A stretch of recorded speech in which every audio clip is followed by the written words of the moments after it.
আপনার 2013 সালের শাপলার ঐতিহাসিক আন্দোলন বলুন, ইমানে যত প্রোগ্রাম আন্দোলন বলুন, সবটাতে জমিয়ত উলামা ইসলাম বাংলাদেশ তার সরব উপস্থিতি নিশ্চিত করেছে।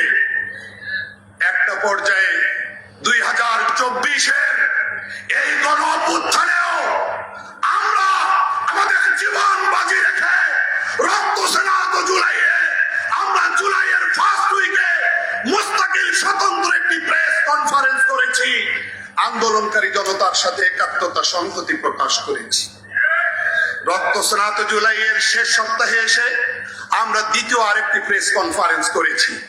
শুধু তাই নয়, আগস্টের 3 তারিখে আমরা জমিয়তের একটি প্রতিনিধি দল জীবন বাজি রেখে রাতের বেলায় যখন আওয়ামী লীগের লাঠিয়াল বাহিনী, ক্যাডার বাহিনী, পুলিশের ইউনিফর্ম পরা সন্ত্রাসী বাহিনী যখন দা ছুরি নিয়ে চতুর্দিকে দাঁড়িয়েছিল, ওই কণ্ঠকাকীর্ণ ক্রিটিক্যাল সময়ে আমরা জীবন বাজি রেখে শাহবাগে এসে দলের পক্ষ থেকে একটি প্রতিনিধি দল আন্দোলনকারী জনতার সাথে একাত্মতা ঘোষণা করেছি। আমরা 4 আগস্ট বাইতুল মোকাররমের উত্তর গেটে আমরা গণজমায়েত করেছি। কোথাও পিছিয়ে থাকার অধিকার নজির নাই। অধিকার আদায়ের প্রতিটি সংগ্রামে জমিয়ত সম্মুখ পানে সামনের কাতারে অবস্থান নিশ্চিত করেছিল। এখন তো আমরা বিস্ময়ের সাথে লক্ষ্য করছি, মধু খাওয়ার প্রতিযোগিতায় সবাই লিপ্ত হয়ে গেছে। على آله وأصحابه نجوم الهدى أما بعد فأعوذ بالله من الشيطان الرجيم بسم الله الرحمن الرحيم ولا يحيق المكر السيء إلا بأهله آمنت بالله صدق الله مولانا العظيم وبلغنا رسوله النبي الكريم ونحن على ذلك لمن الشاهدين والشاكرين والحمد لله رب العالمين اللهم صل على محمد وعلى آل محمد كما صليت على إبراهيم وعلى آل إبراهيم إنك حميد مجيد اللهم بارك على محمد وعلى آل محمد كما باركت على إبراهيم وعلى آل إبراهيم إنك حميد مجيد শতাব্দীর প্রাচীনতম সংগঠন, ইতিহাস ও ঐতিহ্যমণ্ডিত সংগঠন, ভারত উপমহাদেশে স্বাধীনতা আন্দোলনে নেতৃত্ব দানকারী ঐতিহাসিক সংগঠন জমিয়ত উলামা ইসলাম বাংলাদেশ আহুত অধ্যকারে জাতীয় উলামা মাশায়েখ সম্মেলনের সম্মানিত শ্রদ্ধেয় সভাপতি, দলের সম্মানিত সভাপতি শেখুল হাদিস হযরত মাওলানা উবাইদুল্লাহ ফারুক দামাত বারাকাতুহুম,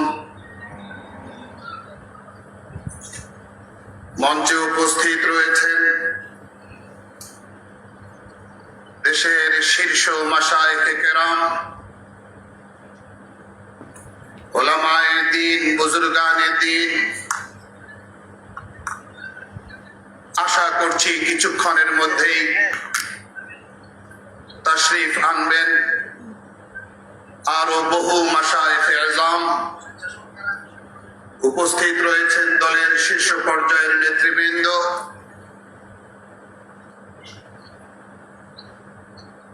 প্রতিনিধিত্বশীল উলামায়ে কেরাম, দেশের বিভিন্ন জেলা থেকে আগত দলের বিভিন্ন পর্যায়ের দায়িত্বশীল ও নেতৃবৃন্দ, সাংবাদিক বন্ধুগণ, সর্বপ্রথম মহান রব্বুল আলামিনের শাহী দরবারে লাখো কোটি শুকরিয়া আদায় করছি, যিনি আমাদেরকে জাতীয় উলামা মাশায়েখ সম্মেলন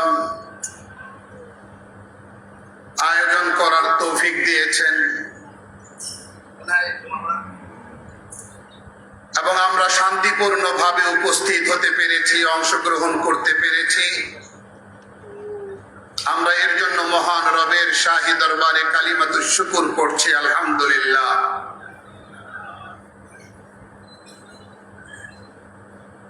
আজকের এই সম্মেলন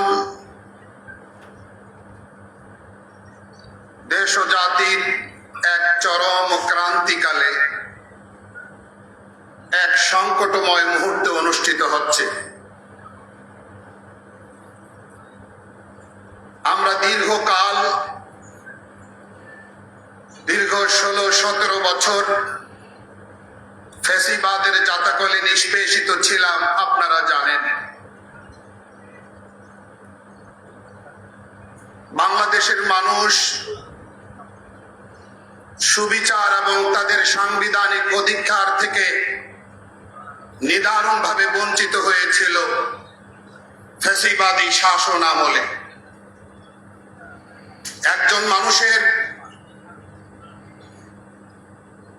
সামাজিক, নাগরিক, মানবিক, সাংবিধানিক এবং ধর্মীয় অধিকার, কোন প্রকার অধিকার সুরক্ষিত ছিল না। গুম, খুন, বিচার বহির্ভূত হত্যা, এসব অনাচারে পুরো দেশ ছেয়ে গিয়েছিল। রাষ্ট্রের প্রতিটা সেক্টরকে ধ্বংস করে রাখা হয়েছিল। বাক স্বাধীনতা, বিচার ব্যবস্থা, নির্বাচন ব্যবস্থা সব কিছুকে তছনছ করে দিয়ে দেওয়া হয়েছিল।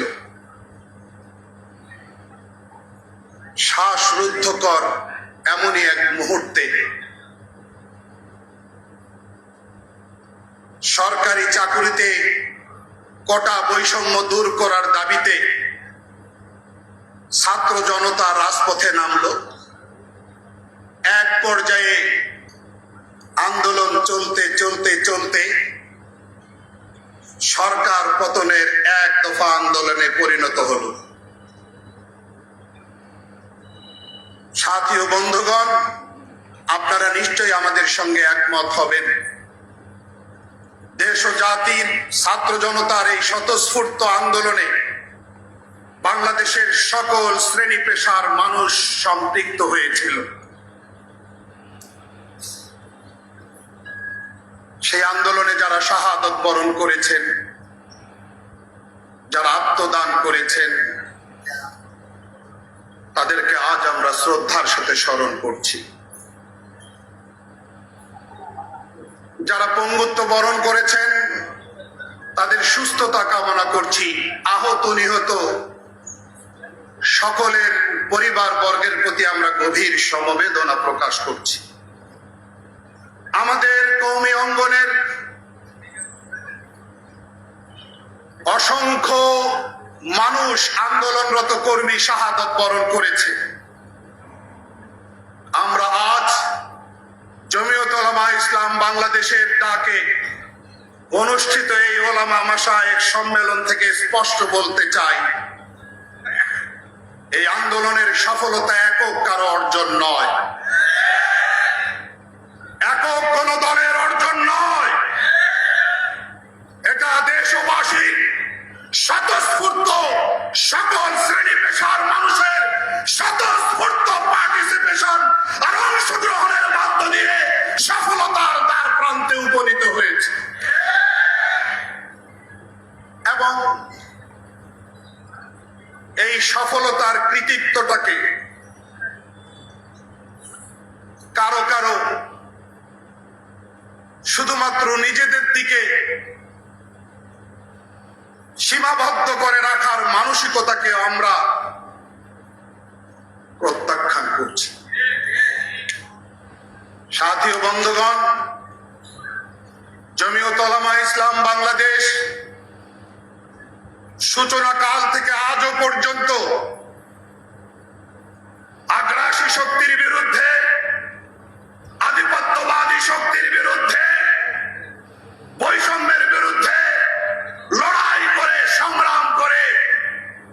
দৃষ্টান্ত স্থাপন করেছি। আপনারা ইতিহাস জানেন, পুরো বাংলাদেশে নয়, পুরো ভারতবর্ষে আমরা যে বিস্তীর্ণ রেলপথ দেখতে পাচ্ছি, এটা বাংলাদেশ স্বাধীন হওয়ার পরের রেলপথ নয়, এটি ব্রিটিশ পিরিয়ডের রেলপথ। ব্রিটিশের কি স্বার্থ এই ভারতবর্ষে বিস্তীর্ণ রেলপথ তৈরির? ইতিহাস আপনারা জানেন, আমি শুধু বিষয়টিকে টাচ করছি, স্পর্শ করছি। তাদের পরিকল্পনা ছিল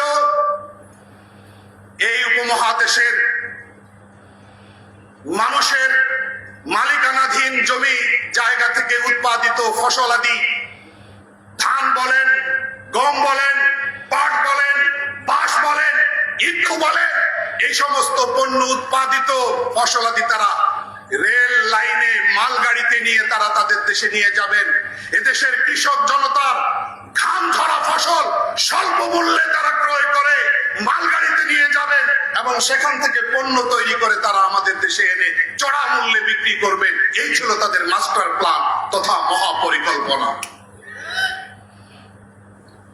এদেশের এই উপমহাদেশের মানুষের রক্ত, ঘাম সবকিছু চুষে খাওয়ার পায়ে তারা করেছিল 190 বছরে।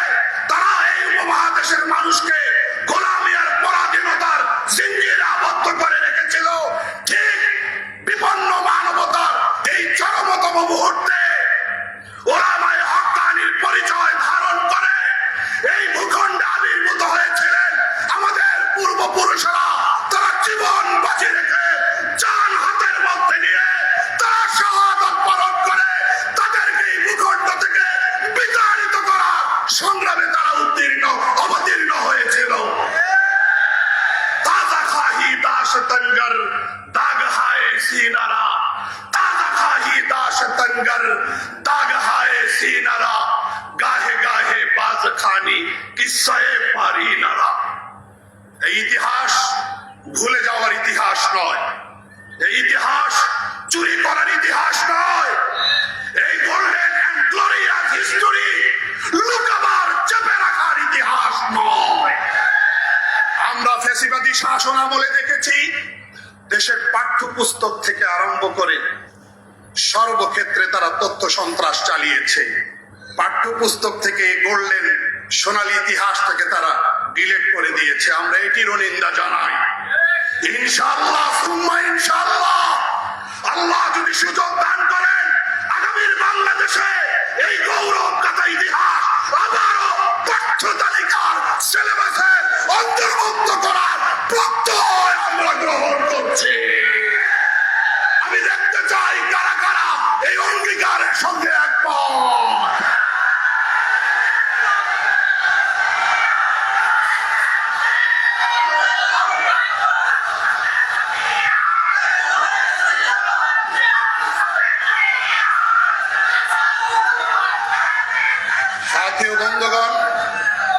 সাথীয় বন্ধুগণ, আগ্রাসনের বিরুদ্ধে, আধিপত্যবাদের বিরুদ্ধে লড়াই করা আমাদের পরিচয়। সেই ধারাবাহিকতায় বাংলাদেশের মহান মুক্তিযুদ্ধে আমরা মুক্তিকামী, স্বাধীনতাকামী জনগণের পক্ষে অবস্থান নিয়েছিলাম। রেকর্ডেড, আজও রেকর্ড সংরক্ষিত আছে, বিষয়গুলো নথিভুক্ত আছে। কারো মন চাইলে আপনারা স্টাডি করে মিলিয়ে দেখতে পারেন। আমরা পাক হানাদার বাহিনীর বিরুদ্ধে এদেশের মুক্তিকামী জনতার পক্ষে আমাদের তৎকালীন পূর্বপুরুষেরা তাদের সুস্পষ্ট বলিষ্ঠ অবস্থান নিশ্চিত করেছিলেন। সেই ধারাবাহিকতায় 21 সালের মোদী বিরোধী আন্দোলন বলুন, আপনার 2013 সালের শাপলার ঐতিহাসিক আন্দোলন বলুন, ইমানেই যত প্রোগ্রাম আন্দোলন বলুন, সবটাতে জমিয়ত উলামা ইসলাম বাংলাদেশ তার সরব উপস্থিতি নিশ্চিত করেছে। একটা পর্যায়ে 2024-এর এই গণ অভ্যুত্থানেও আমরা আমাদের জীবন বাজি রেখে রক্ত সেনাত জুলাইয়ে আমরা জুলাইয়ের ফার্স্ট উইকে মুস্তাকিল স্বতন্ত্র একটি প্রেস কনফারেন্স করেছি। আন্দোলনকারী জনতার সাথে একাত্মতা সংহতি প্রকাশ করেছি। রক্ত সেনাত জুলাইয়ের শেষ সপ্তাহে এসে আমরা দ্বিতীয় আরেকটি প্রেস কনফারেন্স করেছি। শুধু তাই নয়, আগস্টের 3 তারিখে আমরা জমিয়তের একটি প্রতিনিধি দল জীবন বাজি রেখে রাতের বেলায় যখন আওয়ামী লীগের লাঠিয়াল বাহিনী, ক্যাডার বাহিনী, পুলিশের ইউনিফর্ম পরা সন্ত্রাসী বাহিনী যখন দা ছুরি নিয়ে চতুর্দিকে দাঁড়িয়েছিল, ওই কণ্ঠকাকীর্ণ ক্রিটিক্যাল সময়ে আমরা জীবন বাজি রেখে শাহবাগে এসে দলের পক্ষ থেকে একটি প্রতিনিধি দল আন্দোলনকারী জনতার সাথে একাত্মতা ঘোষণা করেছি। আমরা 4 আগস্ট বাইতুল মোকাররমের উত্তর গেটে আমরা গণজমায়েত করেছি। কোথাও পিছিয়ে থাকার অধিকার নজির নাই। অধিকার আদায়ের প্রতিটি সংগ্রামে জমিয়ত সম্মুখ পানে সামনের কাতারে অবস্থান নিশ্চিত করেছিল।